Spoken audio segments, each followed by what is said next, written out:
a viable, effective mechanism of committee of experts।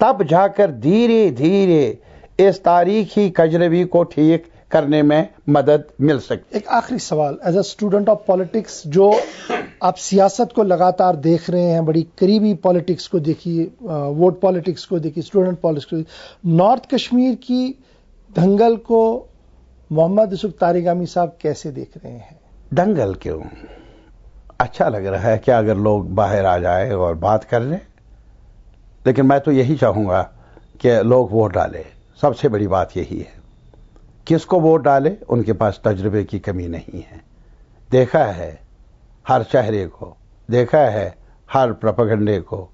اپنا فیصلہ آج سنائے، ایسا لگے کہ انہوں نے اپنی دشا کو خود مقرر کیا. As a politics student of politics کے کون مضبوط کنٹینڈنٹ آپ کو نظر آ رہا ہے؟ ابھی میں نے پہلے ہی کہا تھا کہ یہ سوالات چند دنوں کے اندر اندر ظاہر ہو جائیں گے. کون مضبوط ہے، کون کمزور ہے، ان پر ہی چھوڑ لیجئے، جو کسی کو مضبوط بنائیں گے اور کسی کو کمزور. سری نگر کی سیاست کو کیسے دیکھ رہے ہیں، جہاں پر کیمپین کافی ٹھنڈا ہے ایز کمپیئر ٹو نارتھ؟ بڑے بڑے جلسے نارتھ میں دیکھے گئے. یہی فرق ہے نارتھ کا. نارتھ ہے، اور نارتھ میں ہر چیز میں سرگرمی دکھائی دیتی ہے. وہ انہوں نے پیش رفت بھی کی ہے کسی زمانے میں، لیکن آج وہ عمل میں یا اس عمل میں، پولیٹیکل عمل میں یہ مرحبا ہے ان لوگوں کو. لیکن ساتھ ہی ساتھ سری نگر کی اپنی پیچیدگی آ رہی ہے، سری نگر کی اور خاص طور پر. لیکن ہمیں امید ہے کہ آنے والے دنوں میں پک اپ کر لیں. ان کیس بائیکاٹ ہوتا ہے اسی طریقے سے جو بائی الیکشنز میں ہوا، تو بینیفٹ آف ڈاؤٹ کس کو ملے گا، فاروق عبداللہ کو یا کسی اور؟ نہیں، میں صرف یہی کہوں گا کسی کو بھی ملے نقصان رہے گا ہمارے عوام کو. میری گزارش ہے ان قوتوں سے جو بائیکاٹ کے حامی ہیں، ایک بار جو دیکھ لے. آج تو بائیکاٹ کی کال ہی کہیں نہیں. آج میں وہی کہتا ہوں، اندر ہی جو آپ کے ٹینیور میں تھا 96 کے بعد کنٹینیوسلی حریت کیمپین کرتا تھا، سب لوگ جاتے. آج تو بڑے مائنوٹلی اسٹیٹمنٹ کہیں. مائی اونلی ریکویسٹ از کہ پارلیمنٹ میں جا کر آج تک پارلیمنٹ ممبروں نے بڑا کام کیا نہیں، لیکن پھر بھی کچھ دروازے تو کھل جائیں گے. ووٹ ڈالنا چاہیے. مانا کہ ووٹ ہی حرف آخر نہیں ہے، مانا کہ ووٹ سے ہی ہمارے سارے درد دور نہیں ہوں گے، تکلیف دور نہیں ہوگی، لیکن کچھ اوپننگز ہو سکتی ہے. اس لیے ان چھوٹے اقدام کا بھی بھرپور استفادہ ہو، فائدہ ملے ہمارے عوام کو، یہ ہماری کوشش رہے. واٹ اباؤٹ ساؤتھ، جہاں پر ایلینیشن سب سے زیادہ ہے؟ South is difficult, south is complex, but despite that میں آپ کی وساطت سے وہاں بھی نوجوانوں سے اپیل کر لوں گا. دس این اپارچونٹی، مجھے وہم نہیں، آپ کو بھی نہیں، کہ ووٹ سے ہی یہ سب کچھ، یہ درد دور ہو جائے گی، تکلیف دور ہو جائے گی، یا ہمارے مسائل کا حل نکلے گا. لیکن کچھ تو آوازیں چاہیے اس بڑے ایوان میں، تاکہ یہاں کی بات کی جائے، یہاں کی درد کو پیش کیا جائے. کیا واقعی طور پر ساؤتھ کشمیر اتنا زیادہ خطرناک ہے کہ وہاں پیس مائنز میں لوک سبھا کے چناؤ کرنے پڑے؟ نہیں، یہ تو حالات کا تقاضا ہے، اور پھر الیکشن کمیشن نے ایسا مان کر ثابت بھی کیا ہے. لیکن بہت گمبھیر صورتحال ہے. میں اتنا کہوں گا، south Kashmir has paid a heavy price. ارے خونی جگر دینا پڑا ہے ساؤتھ کشمیر کو، دے رہے ہیں آج بھی. یہ نازک صورتحال ہے. اس نازک صورتحال کے لیے ایک دل چاہیے سنبھالنے کے لیے، لیکن وہ ہمارے حاکموں کے پاس نظر نہیں آتا. تو کیا وہ لمبی قطاریں نظر نہیں آئیں گی؟ ڈر ہے مجھے اس بات کا، ڈر ہے مجھے وہاں، کیونکہ اب بھی وہاں لمبی قطاریں ہیں مزاروں کی، جنازوں کی. دونوں چیزیں ایک ساتھ جانا مشکل لگ رہا ہے. قداور نیتا لڑ رہے ہیں وہاں پہ، سابق وزیر اعلیٰ بھی ہے، پی سی سی چیف بھی ہے، اور بھی کینڈیڈیٹس ہیں. نہیں، جسٹس حسنین صاحب بھی ہیں. چلیے طارقانی صاحب، بہت بہت شکریہ آپ کا آج ہمارے ساتھ جڑنے کے لیے. سامعین ناظرین، یہ تھے محمد یوسف طارقانی صاحب، سی پی آئی ایم کو ریپرزینٹ کرتے ہیں جموں کشمیر کے اندر اور یونین کے اندر بھی. تو بات یہی ہو رہی تھی کہ جموں کشمیر کے حالات کس طریقے کے ہیں، اور 2019 میں جب لوگ ای وی ایمز پر جائیں گے، بٹن دبائیں گے، تو کن چیزوں کا خیال انہیں رکھنا ہوگا. فیصلہ آپ نے کرنا ہے، کیونکہ ووٹ آپ دبائیں گے، EVM پر آپ جائیں گے, سرکار آپ بنائیں گے, کیندر میں کیا ہو, اسٹیٹ کے اندر کیا ہو, فیصلہ آپ نے کرنا ہو. لیکن اس وقت فیصلہ یہ ہے کہ پروگرام کو یہاں پر روکتے ہیں. آپ بنے رہیے ہمارے ساتھ کیونکہ خبروں کا سلسلہ لگاتار جاری ہے.